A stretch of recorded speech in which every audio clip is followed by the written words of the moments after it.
Hey folks, welcome to Tested Teams. My name is Joey Famelli. I'm a video producer and a video production specialist over the Tested main channel. And today I'm going to be sharing some lenses that I've been testing in the Cooke SP3 lineup. Now this is not going to be too dissimilar to some of the gear videos that I've done over on Tested, but over the next several months, I'm going to be iterating and experimenting and trying out different ways to give you guys this experience of the production gear and these lenses and these cameras that I'm testing out, and less of a product review. But I'll be figuring that out along with you guys. If you want to chime in the comments below, I will be engaging with you guys a bunch as I figure out what this format will be over the next couple months. So thanks for your patience, and thanks for watching, and thanks for subscribing to this channel. If you haven't yet, please hit that subscribe button. But today I'm looking at the Cooke SP3 full frame cinema lenses for the Sony E-mount. Now these lenses are exciting for a lot of people for many reasons. They are essentially built off of the Cooke Speed Panchro line of lenses. This is our lenses that have been around for like 100 years. Tons of cinematographers love the look of them. They even have a kind of branded Cooke look, which we'll get into. We'll get into the history of Cooke and that series of lenses. But the fact that they cover full frame, they're really designed for the single camera operator.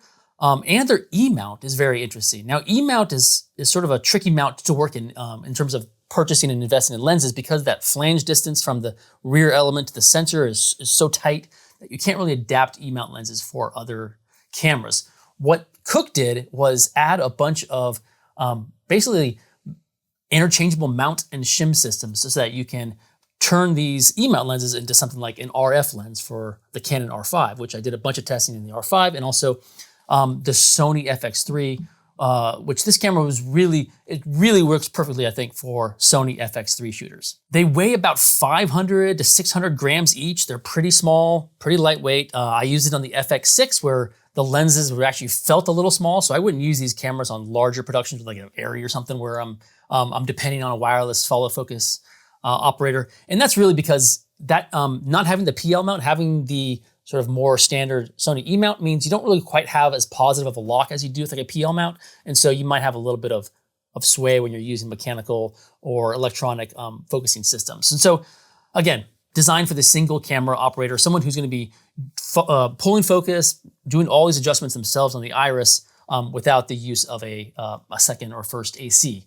Now, the focus throw on these, I've talked about focus throws in the past, but still lenses, the focus throw, meaning like the turn that you grab focus and the distance that it travels, is pretty, it's a good sweet spot at about 160 degrees. With still lenses, that lens throws that degree is much tighter. And so you end up when you're doing video, you end up overshooting your distance a lot when you're turning that focus ring. Cinema lenses have a 200 plus focus turn, which means that like you can just, if I'm using a cinema lens on a DSLR or a mirrorless, and I'm operating that focus myself, I'm doing a real big wrist turn to travel a lot of distance. 160 gives me a nice range to comfortably and safely move between focus distances. And also this is a non-linear focus ring, meaning as I get towards the closer end or the further end of that focus spectrum, those distances sort of change. And so I can travel more distance on the further end with less of a turn, or I get a little bit more play on the closer distance so that I can really fine tune that. Linear would just be focus all the way through. The distance is completely the same. So really well suited for that single operator. Changing out the mounts is a pretty painless process. Each lens mount connection point is held together by 4 T6 screws, and then the mount barrel is held by 4 2mm screws. If you want to be using these, if you want to really fine tune these to the camera, they come with a shim system so that you can get a focus chart and do some infinity focuses to really make sure that your lens is hitting infinity focus when it's supposed to. If not, you have a ton of different little shims just to slowly move that lens distance fractions of a millimeter so that you can fine tune it. I just used the same shim system that was on each lens for the RF mount, and I didn't have any problems. But again, I wasn't calibrating that to perfection with that infinity focus. But if you have time and you have the cameras and you've invested in these lenses, you might want to take that extra step and go ahead and do that. There are a few things to evaluate when you are looking at a lens for a project. First is like functionally. Will this mechanically, operationally, will this work for this project, with this camera team, with this environment, etc.? That is sort of an objective look. The more subjective look is the look of the camera lens, the look of the lens itself, the characteristics, how it resolves light flares, how it resolves background, how it the focus fall off, etc., the softness, the color shift, the color bias. There's a bunch of different things to look at, and that's why testing a lens is important. I used the chart just to give me a base idea of like where the softness is on the edges, how it's rendering these specific color chart colors. You can also use a chart to really check the resolution. There's ways to really see that a lens is tuned the way it's supposed to be tuned. Every lens is going to have its characteristics, but there are ways to make sure that it is operating the way it's supposed to. And if it's not, then you need to get your lens like tuned or serviced. But for the most part, these are all factory new lenses. They all look and act as they are supposed to. Then I just shot a bunch of projects. I shot a bunch of B-roll. I tested. I shot a bunch of sort of home video style, just on, these lenses are for a single operator. They're for mirrorless or handheld shooters. And so I wanted to get a handheld environment and a more natural environment. And I tested it out there. And then I did a mini documentary where I actually went to this local pinball arcade and I sat down and treated this lens as I have purchased these lenses for a project in the documentary field where I'm using a lot of prime lenses. And that gave me a lot of insight into how these lenses operate. And you can just watch the footage here and sort of evaluate yourselves. But I will tell you, I love the way the bokeh and these lenses operate. They all have a very traditional sort of circular, real clean circular bokeh that cat eyes out on the sides. It's just a little bit of a fringe in them, but I'm a fan of the Helios vintage lenses where everything's really swirly and circular on those edges. And this has just enough of that to really please my eye. I love the bokeh on this. Once you get to like 100 mil, you start to see the blades of the bokeh, but from most of the other line, it becomes pretty smooth. And again, in a slightly dreamy circular way, it hits those edges with a really cool cat eye look.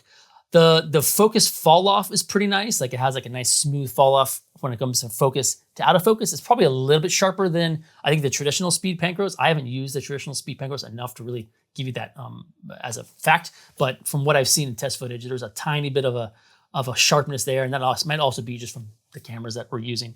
I really like a lot of the characteristics of these Cooke speed pancros. I think I always kind of thought that they were a little lacking in character from just a naive point of view, like more clean, which they are clean in some regard. Like the contrast is a really nice contrast, where some of my older vintage lenses have a sort of a haze to them that's I sort of like for a lot of projects. I do like the slightly less contrasty look, especially less contrasty than like a kit lens, which can often be really hyper contrasty. But these have just enough of a contrast to give you a really good sort of 3D look to your image that makes them really nice. So all those characteristics are something that really speak to me, and I definitely would be using these lenses on more projects.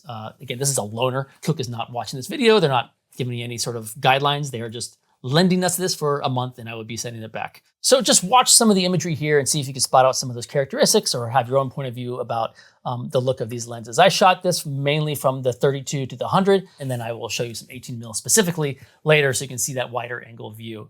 But let's go into the history of Cooke and the speed pancros. I think knowing where these lenses came from, knowing the legacy here, or knowing why people really like Cooke or the speed pancros, why that's a name that's revered by many cinematographers, I think it's important. I think it's important to understand that context. And for that, I'm going to be using a lot of research from the CineLens manual. This was a favorite things of mine a couple years ago. This is written by friend of the site, Jay Holben, and Christopher Probst, ASC. And this is like the go-to camera lens manual, like the definitive one. The SP3s were not released yet by the time this book came out.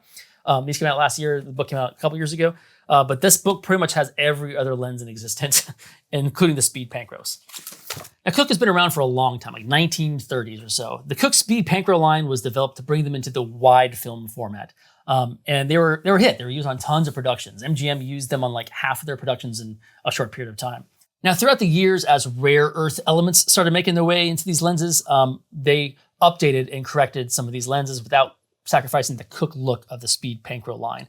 You get into the 1950s, 1960s, and you have what's called the speed pancro series 2 and the speed pancro series 3. All of those two packages were used together a lot for a lot of productions, and cinematographers love the look and the robustness and the quality of these things. So now we get into the 1990s, right? People are still using those same 1950s lenses, but they are sort of wanting an updated version. At this time, the Cooke factory was sort of run down, sort of dilapidated.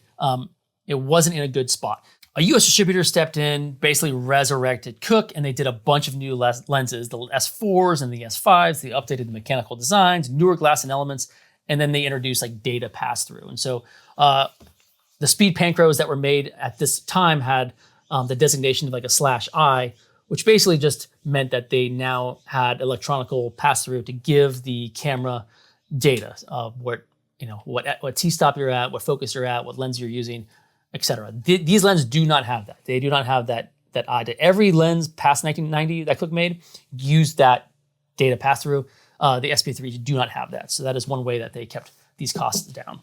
In 2017, people really wanted those speed Panchros back. They liked the S4, the S5s, those were great Cooke lenses, but they wanted that original vintage look on new updated housing, new updated glass. And so Cooke came out with the Speed Panchro Classic lens, which was used on a bunch of recent films, including like The Irishman. They used the Speed Panchro Classic's newer version.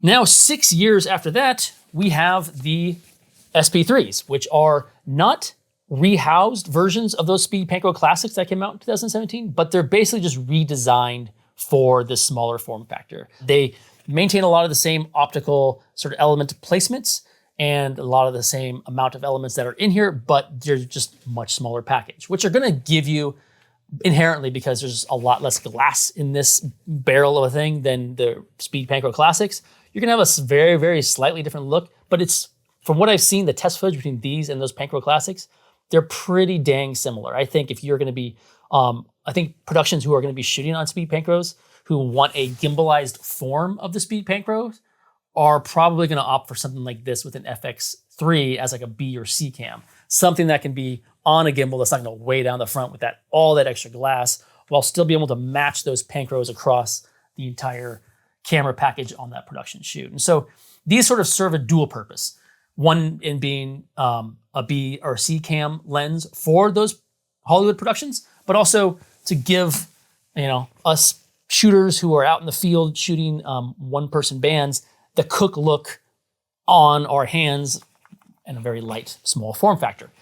So that's sort of the legacy of the Speed Panchro line. Like, people are clamoring over these because that Speed Panchro Classic line was so popular for so long, and they know that they get a real quality product with Cooke. You have a lot of lenses coming out right now from overseas, and a lot of them are actually really good. There's a lot of like really exciting lens things happening, but Cooke has been around for a century, and they have been making very well made, good looking lenses for so long.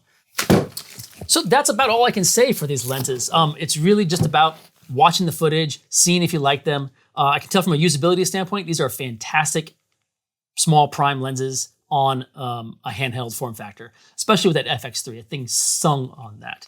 I dig these lenses. I'm bummed I don't have to give them back, but I will probably end up renting them in the future if the project dictates that. And thank you for the Cinema Lens Manual. Thanks, Jay Holben and Christopher Prost, for giving me some information about Cooke and their history. It really enlightened me in terms of how important these lenses are in film history, and how cinematographers really learned to appreciate what Cooke was doing at the time, and held on to them, held on to the belief that they could have their classic Speed Panchros back into an updated form, and then give us prosumers the SP3 version of this so that we can have Panchros at our fingertips. So thank you guys. Thank you guys for watching this video. Thank you guys for coming over to the second channel. Again, chat with me down in the comments below. I'd love to engage with you guys to see what is clicking for you all. I have a little more ideas on what to do with gear, maybe some gear roundups, maybe some more casual lens testing in the tested office. We have a bunch of Adam's old lenses. I'm thinking about throwing those things on and just maybe doing a live stream, Q&A, showing you guys some of our gear and lensing there, and just chatting, answering questions about production, myself, whatever you want, pizza, anything. So thank you guys for checking this out. We'll see you next time on the Tested Team channel.